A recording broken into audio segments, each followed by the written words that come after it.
에베소서 40장 21절에서 31절 말씀입니다. 지금 화면 보시면서 같이 봉독하시겠습니다. 너희가 알지 못하였느냐? 너희가 듣지 못하였느냐? 태초부터 너희에게 전하지 아니하였느냐? 땅의 기초가 창조될 때부터 너희가 깨닫지 못하였느냐? 땅 위에 궁창에 앉으시나니 땅에 사는 사람들은 메뚜기 같으니라. 그가 하늘을 차일같이 펴셨으며 거주할 천막같이 치셨고 귀인들을 빼하시며 세상의 사자들을 헛되게 하시나니 그들은 겨우 신기고 겨우 뿌려졌으며 그 줄기가 겨우 땅에 뿌리를 박자 곧 하나님이 입김을 부시니 그들을 말라 회오리 바람에 불려가는 초기하도다. 거룩하신 이가 이르시되 그런즉 너희가 나를 누구에게 비교하여 나를 그와 동등하게 하겠느냐 하시니라. 예, 하나 더 있습니다. 너희는 눈을 높이 들어 누가 이 모든 것을 창조하였나 보라. 주께서는 수요대로 만상을 이루시고 그들의 모든 이름을 부르시나니 권세가 크고 그의 능력이 강함으로 하나도 빠짐이 없느니라. 야곱아 어찌하여 내가 말하여 이스라엘에 내가 이르기를 내 길은 여호와께 숨겨졌으며 내 성산은 내 하나님에게서 벗어난다 하느냐. 너는 알지 못하느냐 듣지 못하였느냐. 영원하신 하나님 여호와 땅 끝까지 창조하신 이는 피곤하지 않으시며 곤비하지 않으시며 영철이 한이 없으시며 피곤한 자에게는 능력을 주시며 분한 자에게는 힘을 더하시나니 너희라도 피곤하며 곤비하며 잠정이라도 넘어지며 쓰러지되 오직 여호와를 앙망하는 자는 새 힘을 얻으리니 독수리가 날개치며 올라간 같을 것이요 반박자라도 곤비하지 아니하겠고 걸어가도 피곤하지 아니하리로다. 아멘. 이 시간 호흡 중도로도 제목으로 김성재 선교사님 나오셔서 말씀 전해주시겠습니다.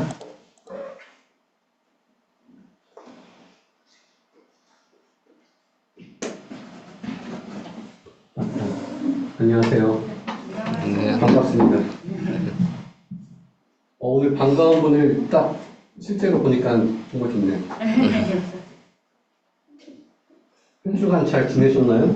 네.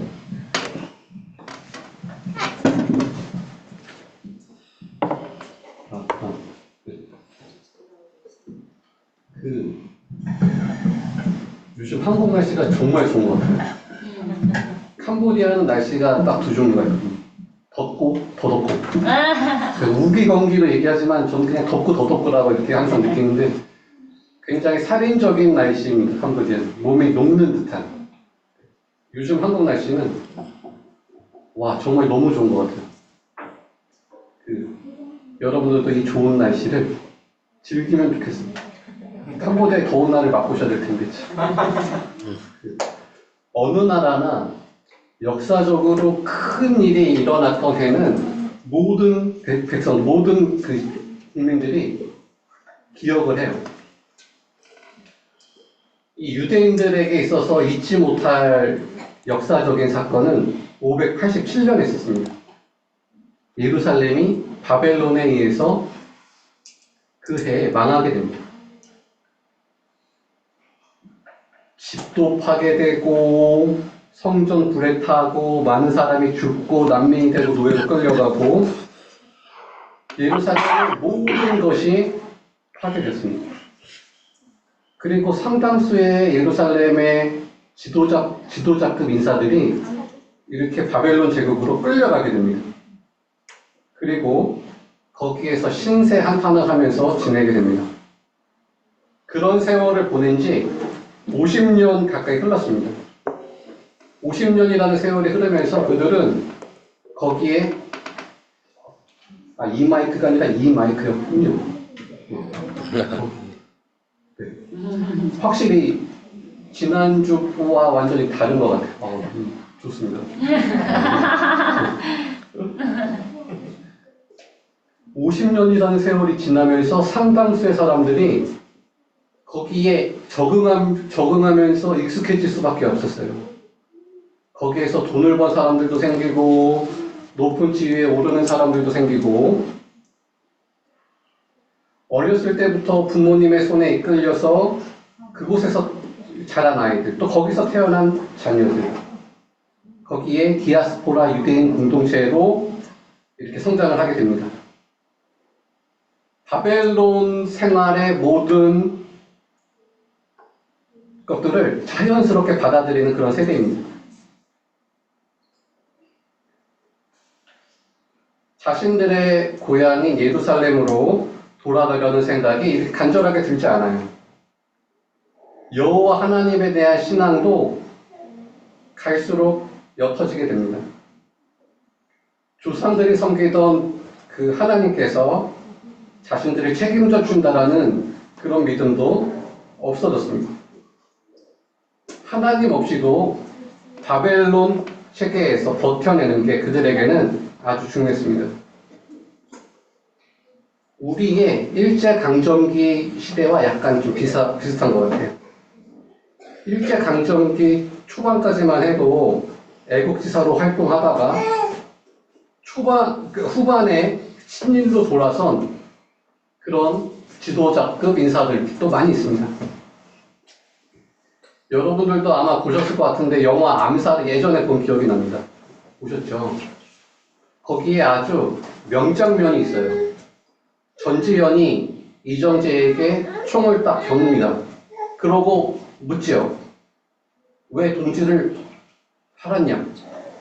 그랬더니 이정재가 뭐라고 대답하죠? 아, 영화 암살 안 보셨군요. 저는 봤거든요. 죄송합니다. 다 본 줄 알았어요. 그때 이정재가 이렇게 대답해요. 해방될 줄 몰랐으니까. 알았으면 그랬겠냐고. 이렇게 대답해요. 이 이정재 역의 실존 인물이 있습니다. 최남선이 실존했던 인물이고 이 사람이 실제로 이렇게 말했다고 해요.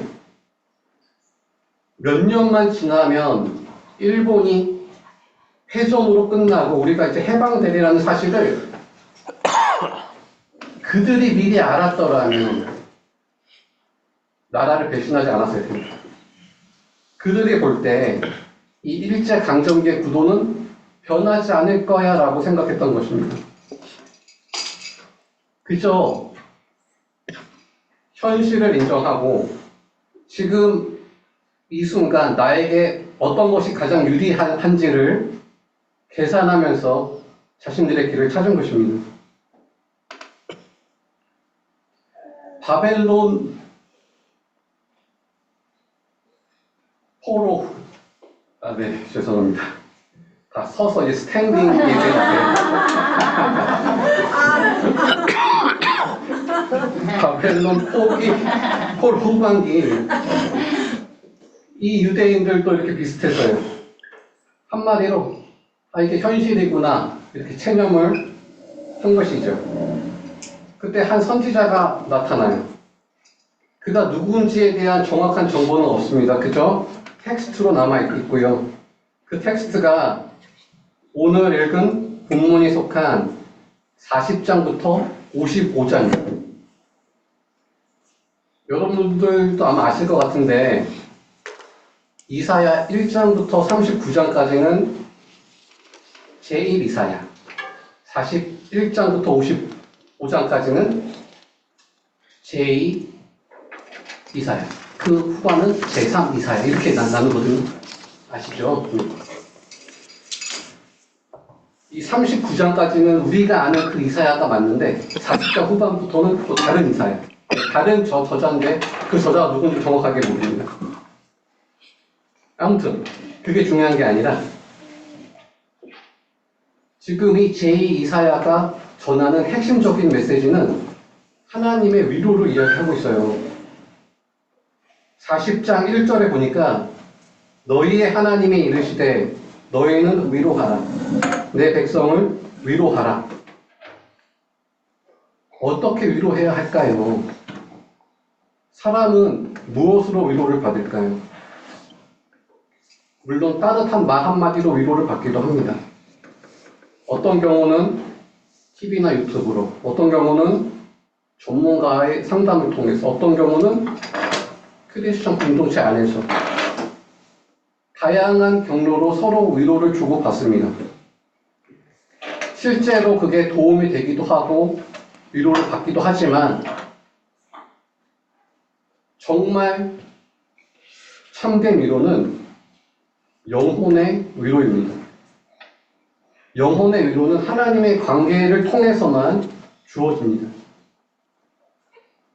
이 사실을 잘 알고 있던 이사야는 이 바벨론 포로기라는 이 어두운 시절을 살고 있는 자기의 동족들을 향해서 하나님에 관해 이야기하고 있습니다.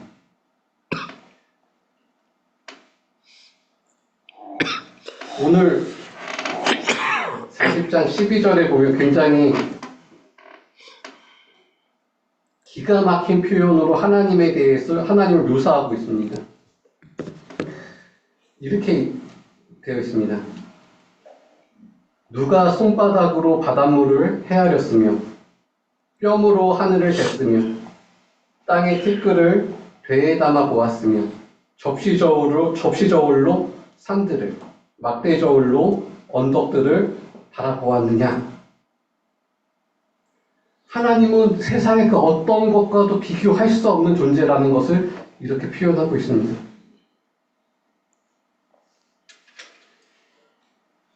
이사야가 이런 설명을 통해서 말하려는 핵심은 당시 유대인들은 한편으로는 두려워하고 한편으로는 부러워하였던 이 바벨론 제국이 얼마나 별거 아니었는지, 하나님 앞에서 그게 얼마나 초라한 것들인지 뚫어보라는 것입니다. 궁창에 앉으신 하나님 앞에서 땅에 사는 사람들은 메뚜기 같습니다. 하나님께서는 귀인들을 폐하시고 세상의 사사들을 헛되게 하셨습니다. 귀인들은 귀족과 왕족들 돈 많은 사람들, 사사들은 법조인들을 가리킵니다. 그들의 운명은 어떻게 되냐면 24절에 이렇게 이야기해요. 그들은 겨우 심기고 겨우 뿌려졌으며 그 줄기가 겨우 땅에 뿌리를 박자 곧 하나님의 입김을 부시니 그들은 말라 회오리 바람에 불려가는 촉의 각도다. 겨우라는 표현이 굉장히 좀 강한 것 같아요. 겨우 심기고 겨우 뿌려지고 겨우 뿌리를 내렸는데 이게 영어로 보면 조금 더 느낌이 강해요. 아예 심기지 않았다는 것과 좀 마찬가지인 것 같아요. 거기에다가 하나님의 입김을 딱 부시니까 이들의 신세는 그저 거기에 날려가 버리는 그런 신세를 면치 못한다는 말입니다. 그렇기 때문에 바벨론에 힘 있는 사람들, 돈 많은 사람들, 높은 위치의 사람들, 이런 사람들을 두려워하지 말라는 것입니다. 이사야가 너무 현실을 모르는 소리를 하고 있는 걸까요? 이 바벨론의 권위자들의 힘은 하늘을 찌릅니다. 그리고 교양과 품위도 있고 바벨론 제국의 문명은 당시에 최고였습니다. 오늘날도 마찬가지죠. 오늘날도 그 초강대국이 있습니다. 미국이죠. 현대판 바벨론 제국이고 로마 제국이나 마찬가지인 것 같아요. 엄청난 힘이 있습니다. 군사력도 굉장하고요. 현대 시대의 문명의 절정인 그 IT의 모든 것들을 쥐고 있습니다. 구글, 유튜브, 넷플릭스 모든 게 다 이제 미국을 통해서 이렇게 진행이 되고 있습니다. 이스라엘이 많은 나라의 비난을 받으면서도 끝까지 전쟁을 몰고 가는 것도 미국의 승인이나 묵인이 있기 때문에 가능한 것 같아요. 미국이 옳다 그르다 이 말이 아니라 현실적으로 천하무적인 것처럼 보이는 어떠한 세력들도 하나님 앞에서는 겨우에 불과한 것입니다. 멀리 미국까지 갈 필요도 없습니다. 우리가 사는 이 현실 세계 자체가 바벨론이라고 할 수 있는 것 같아요. 여기에 우리가 잘 순응하며 살아야 하는 지상 과제가 있는데, 이 바벨론 제국은 하나님이 입김 한번 불면 날아가 버리는 그런 존재로 우리가 진짜로 그렇게 생각하며 살 수 있을까요?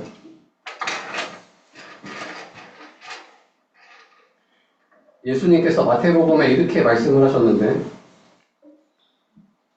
솔로몬의 모든 영광이 들의 백합화 하나만 갖지 못하다.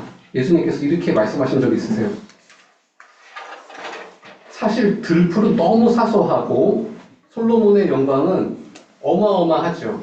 너무 귀하고 고급스럽습니다. 비교 자체가 되지 않습니다. 연봉 100억을 받는 스타트업 대표와 연봉 2천만 원을 받는 사람의 차이는 비교할 수가 없습니다. 그런데 예수님의 말씀을 우리가 알아들으려면 삶을 바라보는 관점이 좀 새로워야 합니다. 솔로몬의 영광은 사람들의 비교를 바탕으로 합니다. 사람들의 부러움. 사람들은 딱 보고 비교를 잘 하죠. 그의 재산과 능력과 지혜와 권위로 그를 부러워합니다. 그런 부러움을 빼면 솔로몬의 영광은 사실 큰 의미가 없습니다. 들풀은 다른 이의 시선을 전혀 의식하지 않습니다. 옆에서 너 정말 예쁘구나 이런 말에 흔들리지 않습니다. 그저 자기 존재에 충실합니다. 사람들이 부러워하는 자랑거리에 마음을 두는 솔로몬의 삶을 모래 위에 집이라고 말한다면 그런 것에 아랑곳하지 않는 것은 그 들풀이나 마찬가지라는 것입니다. 이렇게 생각할 수도 있을 것 같아요. 아무리 다른 사람을 신경 쓰지 않는다고 하더라도, 그리고 그냥 자기 삶에 충실하게 산다고 하더라도 어느 정도는 객관적인 행복의 조건들이 있어야지, 확보되어야지 이게 어느 정도 이렇게 말이 되지 않나 이렇게 생각할 수 있을 것 같아요. 주관적으로 행복하다라고 여기는 것으로는 설득력이 없다고 생각할 수 있습니다. 일리가 있죠. 북한 주민들은 자기 나라를 아마 세상에서 가장 행복한 나라라고 생각할 수 있을 것 같아요. 착각하는 것이죠.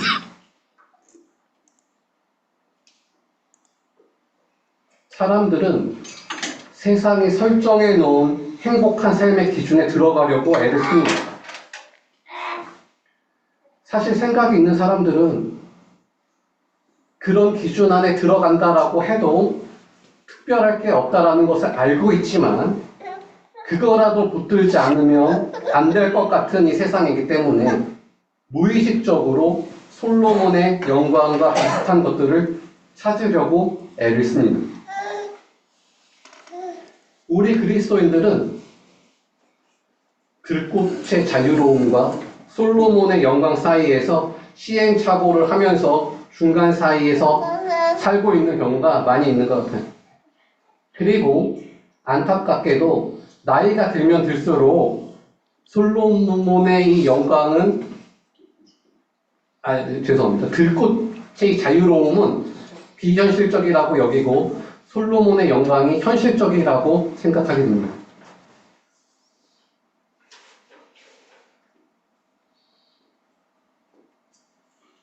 오늘 본문의 이 배경이 되는 이 바벨론 포로 시대를 살았던 이 유대인들, 우리가 똑같은 갈등을 겪었습니다.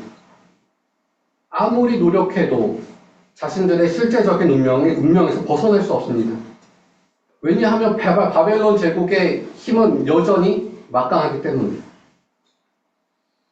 근데 여러분들도 아시는 것처럼 얼마 지나지 않아서 기원전 539년에 바벨론은 페르시아에 의해서 멸망하게 됩니다. 영원할 것 같이 보였던 이 바벨론 왕국이, 제국이 몇 년 지나지 않아서 멸망하게 된 거예요. 이 사실을 유대인들은 미리 내다보지 못했죠. 그저 50년 가까운 이 포로 생활에 지쳐가게 됩니다. 그리고 여호와 하나님에 관한 생각을 이어갈 수가 없습니다. 그냥 내게 주어진 이 현실을 어떻게 버텨내지, 어떻게 여기서 남부럽지 않게 살지, 이것이 중요했습니다. 이사야 40장 27절에 그들의 마음이 아주 적나라하게 표현되어 있습니다. 공동 번역으로 제가 읽어드릴게요. 야훼께서는 나의 고생길 같은 것은 관심도 두지 않으신다. 하느님께서는 내 권리 따위 아는 채도 않으신다. 이게 이스라엘 백성의 심정이에요. 하나님께서는 내가 지금 얼마나 힘든지, 얼마나 고생하고 있는지 이런 것엔 관심도 없고 나한테는 마음도 두지 않으셔 라고 이렇게 생각한 것이죠. 우리는 언제 하나님께서 우리에게 마음을 두지 않으신다라고 느끼죠? 내가 감당할 수 없을 정도로 힘든 일이 있었을 때, 사업이 파산한다거나 실연을 당한다거나 크게 병들었거나 하나님이 왜 나와 함께하지 않으시지? 이렇게 생각할 수 있습니다. 우리 모두가 각자가 짊어져야 할 십자가입니다. 하나님께서는 그런 상황에서도 헤쳐나갈 길을 허락해 주신다는 사실을 기억해야 합니다. 그런데 그런 어려움이 없이 인생이 잘 풀려도 하나님이 나와 함께 하시는구나를 못 느끼는 경우도 많이 있습니다. 이건 더 심각한 것 같아요. 하나님을 생생하게 경험하지 못한다는 말은 생명 충만하게 살지 못한다는 뜻입니다. 겉으로 보기에는 역동적인 것 같아 보이지만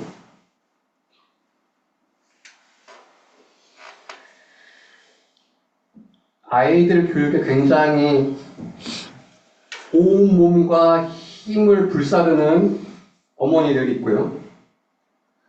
돈벌이에 아주 신바람 나는 사람이 있고 정치에 아주 매몰되는 사람도 있고 다양한 경우가 있는 것 같아요. 이런 일을 빼놓고는 우리의 일상을 말하기 어려우니까 이왕이면 재미있게 그런 일을 하게 됩니다. 단순히 재미가 아니라 전쟁에 나선 전사처럼 목숨을 걸고 하는 경우가 흔하죠. 생명 충만과는 거리가 참 먼 현상입니다. 오늘 성경에 보면 이사야는 어떤 것이 생명 충만한 것인지 분명하게 이야기해주고 있어요. 31절 말씀인데 물 좀 갖다 줘. 죄송합니다. 감사합니다.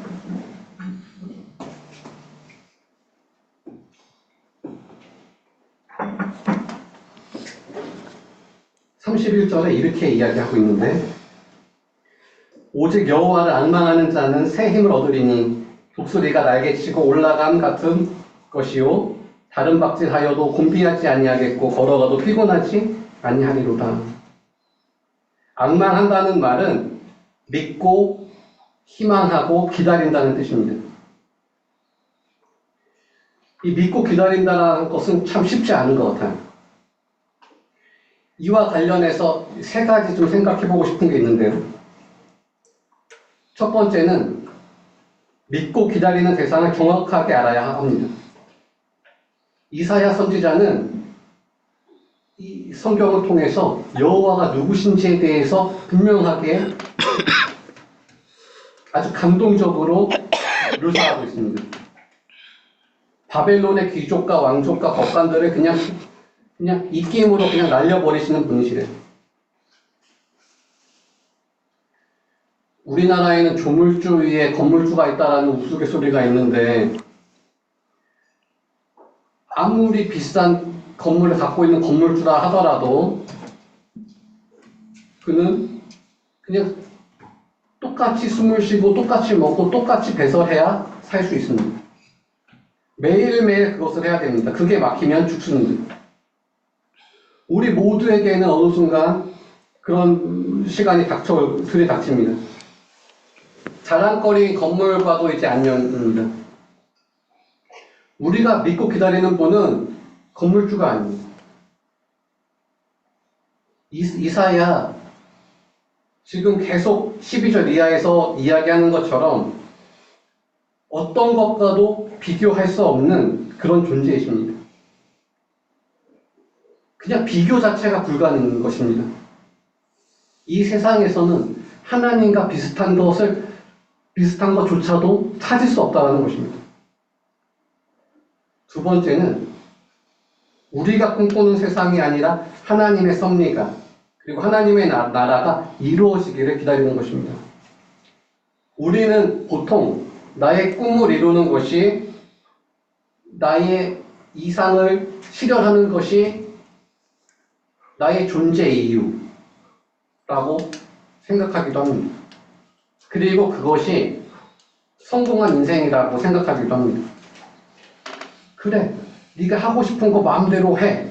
세상은 이렇게 가르치고 부추깁니다. 자기 꿈에 방해되는 것들은 장애물이라고 생각합니다.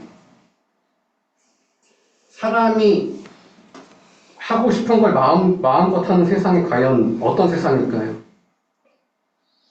인간이 신처럼 되는 세상이겠죠. 바벨론과 자기 숭배가 될 것입니다. 세 번째는 우리가 사는 이 세상과 우리의 삶은 어떠한 방식으로도 완전해질 수가 없습니다. 이 세상에서 완전한 행복, 완전한 것, 이것은 손에 들어오지 않습니다. 그래서 우리가 사는 세상을 보면 속상하고 짜증도 납니다. 지금 사는 이 세상이 그리고 나의 삶이 지옥 같다라는 생각이 들 때도 있습니다. 왜 그럴까요? 세상은 원래 그렇습니다. 이상향을 뜻하는 유토피아라는 이 단어도 두 가지 뜻이 있는데 없는 장소와 좋은 장소 두 가지 의미가 있습니다. 참 귀엽네요. 한 사람은 맑은 날을 원하고 어떤 사람은 비 오는 날을 원하니까 두 사람이 동시에 원하는 게 어떻게 채워질 수 있겠습니까? 이 세상이 아직 완성되지 않았다는 사실 앞에서 불안해하거나 당혹스러워한 사람들이 많겠으나 우리 크리스찬들은 완성될 그 순간을 믿고 기다리는 사람들입니다. 95세의 아주 유명한 세계적인 거장 그 첼로 키는 분이 있는데요. 이분한테 왜 당신은 그렇게 거장이고 연세도 많은데 왜 아직까지 연습하세요라고 이야기하니까 이분이 이렇게 대답을 했대요. 아직도 배울 게 많이 있기 때문에 그렇습니다. 아마 이 사람에게는 첼로 연습은 아마 기다리는 것 같아요.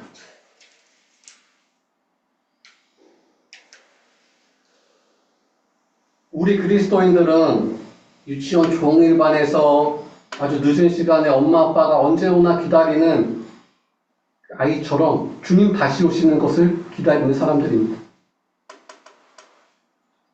이제 좀 마무리를 하려고 하는데요. 아마 우리 대부분은 자신들만의 인생 영화가 있을 것 같아요. 저 손에 꼽는 어떤 영화를 가장 인상 깊게 봤어요 하면 대답할 만한 아마 영화들이 있을 거예요. 그렇죠?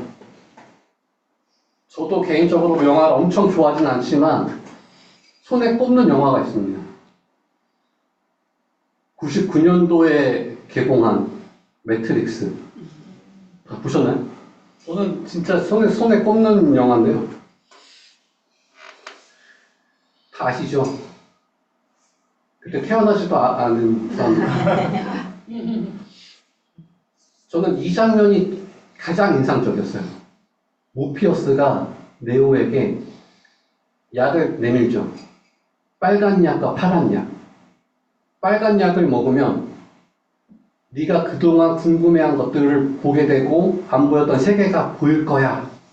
그런데 파란 약은 그동안 했었던 일은 잊어버리게 되고 그냥 너의 현실 속으로 다시 돌아가게 될 거야. 그때 네오가 빨간 약을 선택하게 되죠. 저만 봤나 봐요. 네. 그런데 이 영화상의 그 현실이라는 게 사람들의 의식이 매트리스 세계 안에 갇혀있는 게 현실인 거잖아요. 네오는 빨간 약을 선택하게 됩니다. 저는 가끔 이 영화를 생각할 때 그리스도인들은 이 빨간 약을 먹은 사람들과 같다 이렇게 생각을 해요. 복음이라는 빨간 약을 먹고 그냥 사람들이 보지 못하는 또 다른 세계, 근데 그 세계가 실존하는 세계를 보게 된 사람들이라고 생각이 돼요. 우리가 현실 세계에 사는 동안에 너무 바쁘고 정신이 없어서 1차원적으로 살 때도 많고 그렇게 살게 될 때가 많이 있지만 우리는 3차원으로 살아야 되는 사람들입니다. 오늘 본문 제목을 영어로 정해서 죄송한데요.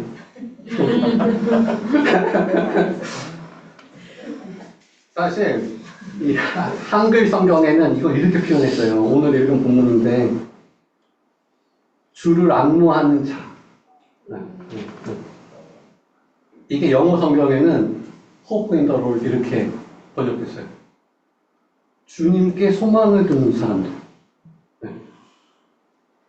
주님께 소망을 두는 사람은 날개를 퍼덕이며 솟구치는 독수리처럼 새로운 힘, 생명 충만함을 얻을 것이래요. 우리는 모두 바벨론 같은 세상에 살고 있고 이 바벨론 세상이 전부가 아니라 복음이라는 빨간 약을 먹고 진짜 또 다른 세계가 있는 것을 알고 있는 사람들인데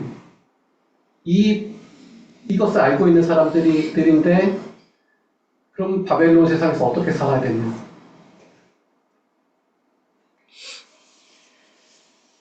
마치 이 바벨론이 영원할 것처럼 생각했던 이 포로된 이스라엘 백성들 같이 우리가 지금 살고 있는 것이 아닌가 다시 한번 생각해 보게 됩니다. 이런 사람들의 삶, 우리는 어쩔 수 없어 바벨론 제국은 영원할 거야 이렇게 사는 것이 아니라 주께 소망을 두고 주님께서 주시는 힘으로 이 바벨론 제국에서 승리하는 우리 모두가 되기를 축복합니다. 네.